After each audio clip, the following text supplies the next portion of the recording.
बहुत सारे लोगों को ये लग रहा है कि आप वैश्य समाज से आते हैं और ओबीसी महिला सीट है, तो आपने किस आधार पर नॉमिनेशन किया? लोग समझ नहीं पा रहे हैं इस चीज को। उन्होंने कहा कि उज्जवल गुप्ता जी से जब आप मिले तो हम उनसे जरूर पूछिएगा कि क्या वो चुनाव सिर्फ पॉपुलैरिटी के लिए तो नहीं लड़ रही हैं, और कुछ समय बाद वो ऐसा होता है इस चुनाव में कि लोग प्रत्याशी बैठ जाते हैं, कई भारतीय जनता पार्टी वाले बाद में उनको समझा रहे हैं क्योंकि अब होता है। और वो कहते हैं कि जब हमने आपका इंटरव्यू देखा और जब हमने बीजेपी कैंडिडेट का इंटरव्यू देखा, हमने वहीं पे मन बना लिया था कि हम वोट आप ही को देंगे। पहला ही इलेक्शन है लाइफ का, और पहले इलेक्शन वो भी निर्दलीय।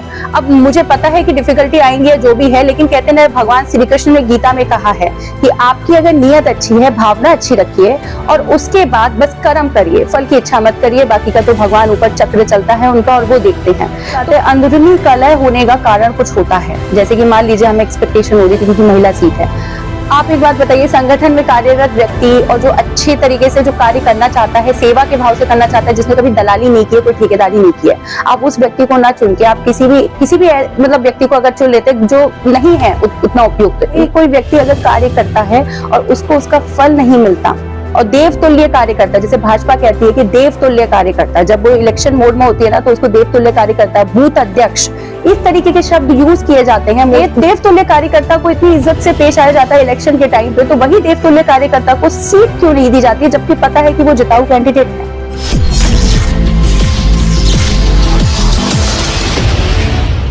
उत्तर प्रदेश में इन दिनों चुनावी माहौल है। 199 नगर पालिकाएं और लगभग 17 नगर निगम दांव पर लगी हुई हैं। तमाम प्रत्याशी अपना जोर लगा रहे हैं। नॉमिनेशन का दौर अब समाप्त हो चुका है, अब तो चुनाव चिन्ह बंटने का समय आ गया है, लेकिन इस बीच कई प्रत्याशी निर्दलीय ताल ठोक रहे हैं इस चुनावी मौसम में। देखिए, सर्दियों से चल रहा है चुनाव, अंततः गर्मी में आके खड़ा हो गया है। अब चुनावी गर्मी और मौसमी गर्मी में अब जबरदस्त मुकाबला है। ये तो 13 मई की सुबह बताएगी कौन किसके पाले में कितनी जीत हो रही है और किसको हार मिली है। लेकिन फिलहाल का जो मौसम ये कह रहा है कि इस बार का चुनाव बहुत ही रोचक होने वाला है, क्योंकि कई सारे रूठे हुए प्रत्याशी हैं, कई सारे ऐसे प्रत्याशी हैं जिनको संभावनाएं नहीं थी कि हमें टिकट मिल जाएगा। इस बीच जीत की कड़ी का एक समायोजन यहाँ पर घूम रहा है, जो पता नहीं जो कह नहीं सकते कि किसकी तरफ किसके पाले में कब गिर जाए, क्योंकि निर्दलीय प्रत्याशी भी कई बार विजय प्राप्त कर जाते हैं और ऐसा ही कारनामा हमारे शहर के नगर विधायक भी एक बार कर चुके हैं। तो उसी कड़ी में आज हम एक ऐसे व्यक्ति के पास हम बैठे हुए हैं जिनसे तमाम चर्चा हमें करनी थी। हमारे व्यूवर्स हमें यहाँ पर खींच के लेके आए, जिन्होंने पिछली हमारी 3 लाइव में लगातार, हमने टॉपिक कुछ और रखा लेकिन उन्होंने बार बार एक ही नाम लिया कि उज्जवल गुप्ता के पास जाइए, उज्जवल गुप्ता के पास जाइए। तो हमने भी इनसे समय मांगा और फाइनली हमें समय मिल गया। तो आज हम वो सभी सवाल पूछेंगे जो इन दिनों आपने मुझे लाइव में पूछ करके परेशान कर दिया था। तो मैं उन सबसे आज ये बातचीत करने वाला हूँ। सबसे पहले मैम बहुत बहुत स्वागत है आपका। मैं ज्यादा लंबी बात नहीं करूंगा, मैं सीधे सीधे मुद्दों की बात करूंगा। टिकट कटा, आपको उम्मीद थी, आप भारतीय जनता युवा मोर्चा से की सदस्य हैं, सक्रिय सदस्य रही, महिला मोर्चा से सदस्य रही हैं और बहुत उम्मीद रही होगी कि टिकट मिलेगा, नहीं मिला। तो पहली चीज, कोई मलाल मन में निर्दलीय जाने का ये सोचा कैसे आपने? निर्दलीय जाना है, आपको तो पार्टी को सपोर्ट कर देना चाहिए था, कई सारे लोग ये भी कह रहे हैं। देखिए, मैंने जब चुनाव की बात हो रही थी और सीट मिलने के ऊपर बात थी तो मुझे उम्मीद काफी ज्यादा थी। कारण ये था कि यह महिला सीट हो गई थी, ओबीसी महिला सीट हो गई थी और ओबीसी महिला होने के नाते बहुत कम कैंडिडेट थे जो पार्टी के संगठन में सक्रिय थे। और सबसे बड़ी बात है कि हम जो थे सक्रिय के साथ साथ एक एजुकेशन भी थी, एक वातावरण भी था, लोगों के अंदर हमें जिताने की एक उम्मीद भी थी लोगों के अंदर, वो हमें प्रोत्साहित भी करते थे। और ये मुझे नहीं थी, पूरे फिरोजाबाद में ज्यादातर लोगों को यही लग रहा था कि सीट मुझे ही आवंटित होगी, क्योंकि कारण यह था कि आप जब भी कोई चीज के लिए जाते हो तो आपके कॉम्पिटिटर्स कैसे हैं, क्या वो संगठन में है या नहीं है, क्या अगर वो है भी तो कितने वेल क्वालिफाइड है या कितना काम किया है, ये सारी चीजों को देखा जाता है। और बहुत कम कैंडिडेट थे जो संगठन में थे इस टाइम पे, तो उम्मीद बहुत ज्यादा लग रही थी। निर्दलीय का तो हमने कभी कुछ सोचा ही नहीं था, किसी दूसरे दल में जाने का भी नहीं सोचा था। और ये जो नामांकन, ये जो प्रक्रिया थी, ये लास्ट दिन से एक रात पहले ही बीजेपी ने अपनी सीट का डिक्लेरेशन किया। और हमें जब सुनने में आया था इस तरीके से कि प्रत्याशी का डिक्लेरेशन हुआ, जो प्रत्याशी आई वो जो महिला सीट है, मैं प्रॉब्लम मुझे किसी से नहीं है, लेकिन महिला सीट है तो नॉर्मल सी बात है कि अगर कोई महिला के लिए आरक्षण होता है, आप देखिए यूपीएससी में अगर आरक्षण हो रहा है किसी के लिए, महिला के लिए, तो जो यूपीएससी के लिए तैयारी किया है, जिसने मेहनत की है, वही महिला आगे बढ़ सकती है। ऐसा नहीं है कि जिसने यूपीएससी के लिए तैयारी ना करके किसी और चीज के लिए तैयारी की हो, मान लीजिए वकालत के लिए की, तो वो यूपीएससी के एग्जाम में उसको दे दिया जाएगा कि नहीं वो क्या हो गया, वकालत है तो क्या हो गया, तैयारी तो करनी पड़ेगी ना। तो ऐसे ही राजनीति में जो व्यक्ति है ही नहीं, अगर उसका नाम अचानक से आता है सिर्फ इसलिए कि उसके पतिदेव राजनीति करना चाहते हैं, तो वो उसका मतलब नहीं रह जाता है। दूसरी चीज ये है कि कई चीजें इस तरीके की थी जो हमें लगा कि वो समाज सेवा के तरीके से नहीं जाएगा। जैसे उनके पति ठेकेदारी करते हैं नगर निगम में, हालांकि संगठन के भी दायित्व तो हैं और नामित पार्षद भी हैं, साथ में ठेकेदारी भी करते हैं। तो मुझे कहीं ना कहीं ये लगा कि ये समाज सेवा का तरीका तो नहीं हो सकता, क्योंकि मैंने जो संगठन ज्वाइन किया था तो भाजपा का नारा होता है कि सेवा ही संगठन है।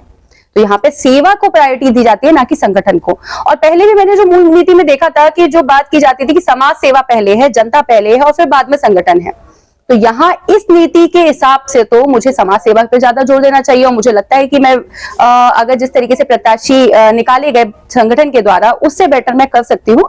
और मुझे लगा कि मैं नामांकन फाइल कर देना चाहिए, इसमें कोई गलती नहीं है। अब बात यह है कि नामांकन फाइल पहला इलेक्शन है, मेरा पहला ही इलेक्शन है लाइफ का, और पहले इलेक्शन वो भी निर्दलीय। अब मुझे पता है कि डिफिकल्टी आएंगी जो भी है, लेकिन कहते हैं भगवान श्री कृष्ण ने गीता में कहा है कि आपकी अगर नियत अच्छी है, भावना अच्छी रखिए और उसके बाद बस कर्म करिए, फल की इच्छा मत करिए। बाकी का तो भगवान ऊपर चक्र चलता है उनका और वो देखते हैं। तो वही उसी नियत के साथ मैंने नामांकन को फाइल किया, बिना सोचे कि आगे क्या होगा, कैसे क्या होगा। और जब मैंने नामांकन को फाइल किया, पहले ही दिन नामांकन के फाइल करते ही दिन मेरे को जो प्रेम मिला जनता के द्वारा, वो मैं उसकी बहुत आभारी हूँ, तहे दिल से आभार व्यक्त करती हूँ, जिसने मेरा प्रोत्साहन बढ़ाया। और आज 2 दिन से मैं लगातार व्यस्त हूँ और लगातार फील्ड पे जा रही हूँ और लगातार लोगों के कॉल्स आ रहे हैं। इतनी व्यस्तता हो रही है कि मैं माफी चाहती हूँ कि वो उनका फोन भी नहीं उठा पा रही हूँ। तो मैं समझती हूँ कि जो सेवा, जो भाव है सेवा का, वो एक उच्च कोटि का भाव होता है, जो कि आज की सियासत में खत्म सा हो गया है, इसीलिए राजनीति बदनाम हो गई है। लेकिन अगर यही सेवा का भाव दोबारा अगर जागृत हो जाए लोगों के बीच में, अगर लोग अपने प्रत्याशी को देख के वोट दे, दल को देख के नहीं। ये जो बोलते हैं ना लोग कि नहीं हम दल को देख के वोट देंगे, हम शीर्ष नेतृत्व को देख के वोट देंगे, ये बहुत गलत बात है। क्योंकि जब सेवा ही संगठन होती है तो व्यक्ति को प्रत्याशी को देख के वोट देना चाहिए, सेवा को देख के वोट देना चाहिए, संगठन को देख के नहीं। जी देखिए उज्जवल जी, सवाल कुछ है मेरे मन में जो हमारे व्यूवर्स ने पूछे थे। एक शायद अमित श्रीवास्तव करके उनका नाम था जी। उन्होंने बहुत कमेंट किए मुझे, और हमारे 10 बजे का एक कार्यक्रम होता है जिसमें हम लाइव वीडियो करते हैं और तमाम मुद्दों पे बातचीत होती है।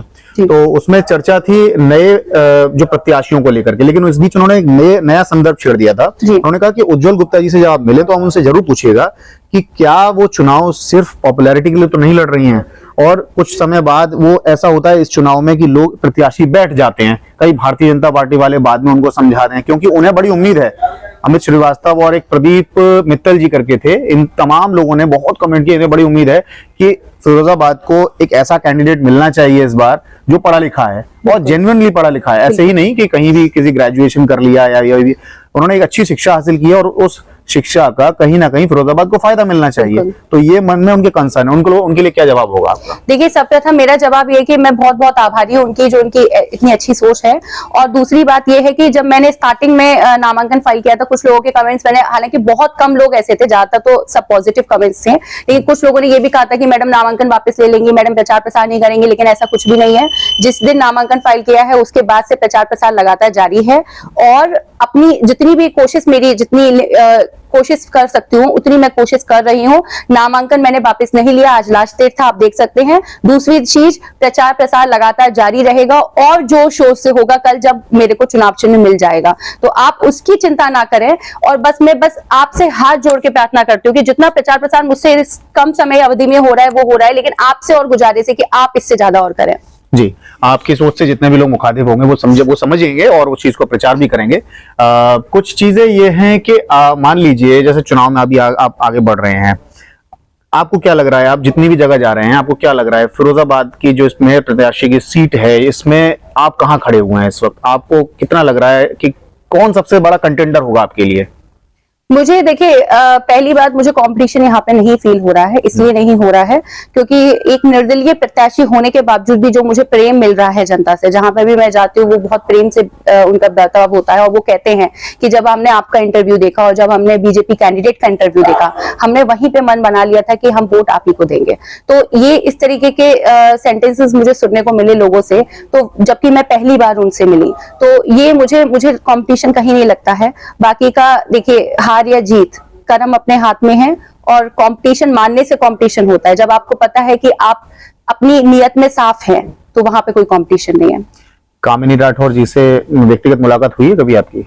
नहीं, कामिनी राठौर जी से मेरी कभी व्यक्तिगत मुलाकात नहीं हुई, क्योंकि मैं पार्टी में हमेशा सक्रिय रही हूँ। और नामांकन तो जिस दिन नाम उनका खुला है, पहले दिन मैंने फोटो देखी है उनकी, उससे पहले कभी फोटो नहीं देखी। यहाँ तक कि जब आवेदन किए गए थे, जब यहाँ पे स्क्रीनिंग कमेटी बिठा ली गई थी कार्यालय में, तब भी मैंने कामिनी राठौर जी को नहीं देखा था, उनके हस्बैंड को देखा था। तो जिस दिन नामांकन हुआ है, पहली बार मैंने उनकी फोटो देखी है। और नामांकन के दिन मैंने खुद स्वयं नामांकन फाइल किया, इसलिए मेरा कभी बीजेपी कार्यालय में उसके बाद जाना आना नहीं हुआ। तो मेरी व्यक्तिगत उनसे मुलाकात कभी नहीं हुई। अब कुछ बात हम दर्शकों से करते हैं। देखिए, पिछले कुछ दिनों से एक मीम बड़ा वायरल हो रहा है फिरोजाबाद में, आपने भी देखा होगा जी। जो मीम लोग करके शायद कोई चैनल है, उस पे आया था, तो फिरोजाबाद की कामिनी राठौर को लेकर के बनाया था, बड़ा ही क्रिएटिव था। हालांकि बहुत एक तरीके से लाफिंग वाला मोमेंट बन गया था उसके ऊपर, लेकिन देखिए कई लोगों ने सहानुभूति जताई उसके साथ कि नहीं करना चाहिए, कई लोगों ने कहा करना चाहिए। तो दोनों के लिए बड़ी क्लियर सी बात है। देखिए, भारतीय समाज में एक टेंडेंसी होती है, जब भी कोई पुरुष चुनाव की तैयारी करता है और अचानक आरक्षण आ जाए, सीट महिला हो जाती है, तो वो जबरन अपने घर की महिलाओं को लड़ाता है, जबकि वो सक्रिय नहीं होती हैं, फिर भी वो चुनाव में भेजते हैं। तो वही नतीजा आपको देखने को मिल रहा है। वो सक्रिय महिला नहीं है चुनाव में, इसीलिए वो कैमरे पर बोल नहीं पा रही हैं। हालांकि सहानुभूति एक अलग चीज है, लेकिन मेयर पद के प्रत्याशी एक बहुत ही तेज तर्रार व्यक्ति होना चाहिए, जिसके सामने ये सारी कमियां दूर हो जानी चाहिए। देखिए, अगर एजुकेशनल पूरे लहजे में बात करी जाए, तो पूरे शहर में जितने भी प्रत्याशी, तो मुझे नहीं लगता कि आपके आगे एजुकेशन के आगे कोई टिकेगा। लेकिन अभी आपने एक जिक्र किया कि पढ़ाई लिखाई देख करके वोट करना चाहिए, कैंडिडेट पहले कैंडिडेट को देखिए, पार्टी बाद में, और सब चीजें चुनाव चिन्ह बाद में। लेकिन यही क्या होता है कि जब जैसे सभी लोग पार्टी से बिलोंग करते हैं, तो वो पहले पार्टी के नाम पे वोट मांगते हैं। अब कामिनी राठौर जी को लेकर के लोग आश्वस्त हो चुके हैं कि वो एक बड़ी पार्टी से चुनाव लड़ रही हैं, तो लगभग उनकी जीत आश्वस्त हो जाएगी। लेकिन इस बार के रोड़े जो लग रहे हैं, कि ऐसा लग रहा है कि उनका रास्ता बहुत मुश्किल होने वाला है, क्योंकि अंदरूनी कलह बहुत ज्यादा है भारतीय जनता पार्टी में इस वक्त। क्योंकि जनरल सीट से ओबीसी महिला सीट हुई, सबसे पहले ब्राह्मण समाज ने रोष जाहिर किया, जैन समाज में भी तमाम रोष है इस बीच, और आप जा रही हैं, आप वैश्य समाज से बिलोंग करती हैं। इन तीन कम्युनिटी का जोड़ अगर कर दिया जाए, तो ये आपकी तरफ कितना झुक सकता है? देखिए, सबसे बड़ी बात है, अंदरूनी कलह होने का कारण कुछ होता है। जैसे कि मान लीजिए हमें एक्सपेक्टेशन हो रही थी क्योंकि महिला सीट है। आप एक बात बताइए, संगठन में कार्यरत व्यक्ति और जो अच्छे तरीके से जो कार्य करना चाहता है, सेवा के भाव से करना चाहता है, जिसने कभी दलाली नहीं की है, कोई ठेकेदारी नहीं की है, आप उस व्यक्ति को ना चुन के आप किसी भी मतलब व्यक्ति को अगर चुन लेते जो नहीं है उतना उपयुक्त मेरे लहजे में, तो दुख होता है। इसी तरीके से मान लीजिए जब पहले एक अनरिजर्व्ड कैटेगरी की थी जिसमें सभी लोग लड़ सकते, तो एक उनके अंदर एक हर्ष का विषय आया, खुशी हुई। क्योंकि देखिए, ये एक लोकल चुनाव है, लोकल चुनाव में अक्सर बैकवर्ड क्लास हो जाती है और आरक्षण हो जाता है। तो लोकल चुनाव में कई बार इच्छाएं होती हैं अनरिजर्व्ड कैटेगरी की कि वो भी चुनाव लड़ पाए। महिला आरक्षण है ओबीसी का, लेकिन महिला आरक्षण यही अनरिजर्व्ड कैटेगरी की महिला जो होती है, सवर्ण जाति की, उनकी भी इच्छा होती है चुनाव लड़ने की। ऐसा तो नहीं है कि सिर्फ बैकवर्ड में इच्छा होती है। इसी तरीके से जो पुरुष है उनकी भी इच्छाएं होती है। तो देखिए, अगर ओबीसी महिला ही होनी थी तो पहली बार में भी हो सकती थी, लेकिन पहली बार में एक अनरिजर्व्ड कैटेगरी आई तो उनके अंदर एक उत्साह आ गया। अगर यही पहले बैकवर्ड महिला होती तो शायद उनके अंदर दुख नहीं होता, वो सोचते कि ठीक है रिजर्वेशन है। लेकिन वो अनरिजर्व्ड होने के चक्कर में जो उनके अंदर एक हर्ष पैदा हुआ, कुछ महीनों के लिए उन्होंने तैयारी, कई कैंडिडेट्स ने तैयारी की कुछ महीनों के लिए, कुछ लोगों ने चाय पे चर्चा की, कुछ लोगों ने मीटिंग्स करना स्टार्ट कर दिया, कई लोग पहले सक्रिय ही नहीं थे, लेकिन जब से रिजर्वेशन आया तब से बहुत ज्यादा सक्रिय हो गए।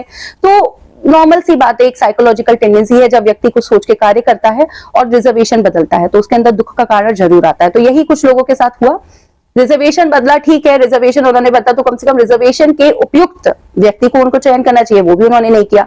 बाकी का सबसे बड़ी बात है कि पार्षद, ये एक रिजर्वेशन की बात तो अलग है, लेकिन पार्षदों में कई लोगों का आरोप लग रहा है लोकल लेवल पे, लीडर्स पे, कि कहीं जगह कई लोगों ने ऐसा बोला है कि पार्षद की टिकट पैसा लेके बांटी गई है। तो कई लोगों की टिकट कटी है, कुछ लोग उसमें से कह रहे हैं कि कई बार 2-3 बार 5 बार के पार्षद रहे हैं तब भी टिकट कट गई। ठीक है, तो इस तरीके के आरोप भी लग रहे हैं और कहीं ना कहीं कोई व्यक्ति अगर कार्य करता है और उसको उसका फल नहीं मिलता, और देवतुल्य कार्यकर्ता, जैसे भाजपा कहती है कि देवतुल्य कार्यकर्ता, जब वो इलेक्शन मोड में होती है ना तो उसको देवतुल्य कार्यकर्ता, बूथ अध्यक्ष, इस तरीके के शब्द यूज किए जाते हैं। मोदी जी ने खुद स्वयं कुछ समय पहले एक फोटो पोस्ट की थी जिसमें वो बूथ अध्यक्ष के साथ एक सेल्फी ले रहे हैं। तो जब देवतुल्य कार्यकर्ता को इतनी इज्जत से पेश आया जाता है इलेक्शन के टाइम पे, तो वही देवतुल्य कार्यकर्ता को सीट क्यों नहीं दी जाती है जबकि पता है कि वो जिताऊ कैंडिडेट है। अब यही बात, ये क्वेश्चन एक उठता है। तो जब ये क्वेश्चन उठता है तो एक नाराजगी जायज है, और जब नाराजगी है तो राजनीति, मैंने जैसे कि कहा कि समाज सेवा के लिए की जाती है एक लोकल। दूसरी बात ये है, ये लोकल चुनाव है, यहां से ना तो गवर्नमेंट बन रही है ना गवर्नमेंट गिर रही है। सही फैसला क्यों नहीं होना चाहिए? कारण क्या है कि जो सही फैसला नहीं होना चाहिए कि व्यक्ति कौन सही है, चाहे वो किसी भी दल से हो चाहे वो निर्दलीय हो। तो समाज सेवा का पद है तो समाज सेवी लाइक व्यक्ति को ही मिलना चाहिए। तो अंदरूनी रोष है, अगर वो लोग मान लीजिए एक हो रहे हैं या अगर उनके अंदर क्या भावना आ रही है तो समय भगवान ही बताएंगे। लेकिन मुझे लगता है कि जिन लोगों के साथ अन्याय हुआ है तो वो न्याय के तरफ कदम बढ़ाना चाहते हैं, जिस तरीके से मैं बढ़ाना चाहती हूँ। ऐसे कुछ नाम मैं आपको बता दूं जिनका जिक्र कर रही हैं, जिनका शायद ये नाम नहीं लेना चाह रही होंगी। जैसे हिमांशु बिष्ट नाम है, एक सामने आ रहा है जिसका टिकट क्लियर हो जाने के बाद कटा। गौरव शर्मा, लकी गर्ग, राहुल चौहान, तमाम ऐसे नाम थे जिनका टिकट नूतन राठौर जी के फेसबुक पेज पर अपलोड हो जाने के बाद कट गया। इतने अंत के वक्त पर वो टिकट कट गए। तो ये सब सवाल के विषय हैं। बाकी एक अंतिम सवाल के साथ मैं बात खत्म करूंगा। कई सारे लोगों के मन में एक द्वंद्व है जो हमारे लाइव में भी कई सारे लोगों ने पूछा। हालांकि मैं इस चीज पर थोड़ा सा क्लियर हूं, मैंने उनको जवाब दिया था, लेकिन अगर आप स्पष्टीकरण दे देंगे तो और क्लियर हो जाएगा। बहुत सारे लोगों को ये लग रहा है कि आप वैश्य समाज से आती हैं और ओबीसी महिला सीट है, तो आपने किस आधार पर नॉमिनेशन किया? लोग समझ नहीं पा रहे हैं इस चीज को, जरा ये चीज क्लियर कर दीजिए। देखिए, सबसे पहली बात तो मैं आपसे बता दूं कि हम वैश्य समाज से हैं, लेकिन वैश्य समाज में भी कुछ कैटेगरी बैकवर्ड में आती है। ठीक है, बैकवर्ड होने का मतलब ये नहीं कि कोई वैश्य है तो वो बैकवर्ड नहीं हो सकता। वैश्य में आपको पिछली बार फिरोजाबाद से ही 2017 के चुनाव में सावित्री जी ने लड़ा था, और वो गुप्ता लगाती है, राजनारायण गुप्ता की वाइफ है, लोग भूल गए हैं शायद। और वो जो गुप्ता लगाते हैं वो भी शिवहरे हैं। मैं आपको बता दूं, हमारा तो शिवहरे गारमेंट्स ही व्यवसाय है। लोगों को इतना तो पता ही होगा कि हम शिवहरे हैं। जब मैं लगाती गुप्ता हूं, लोगों है हम शिवहरे। तो मुझे लगता है कि 2017 के चुनाव का अगर वो ध्यान दे कि सावित्री देवी जी ने कैसे ये चुनाव लड़ा था, तो उनको समझ में आ जाएगा, जो समाजवादी पार्टी से थी, कि गुप्ताओं में भी, वैश्य में भी ओबीसी होते हैं। चलिए, हमसे बात करने के लिए बहुत बहुत शुक्रिया आपका। उम्मीद है आप सभी को सभी सवालों के जवाब मिल गए होंगे। अब आप मुझे परेशान नहीं करेंगे, लेकिन करते रहिए, चुनाव चल रहा है, इस वक्त परेशान होने में ही सबसे ज्यादा मजा है। बाकी आपको जो भी सवाल और रखने हो, हम मिलते रहेंगे, बात करते रहेंगे। चुनाव अभी दूर है, लंबी लड़ाई है। 4 तारीख तक सभी प्रत्याशी अपना पूरा जोर लगाएंगे और हम भी मैदान में रहेंगे, प्रत्याशियों के बीच रहेंगे, जनता के बीच में रहेंगे और आपसे जुड़े रहेंगे। आप सभी जुड़ने वालों का बहुत शुक्रिया, धन्यवाद।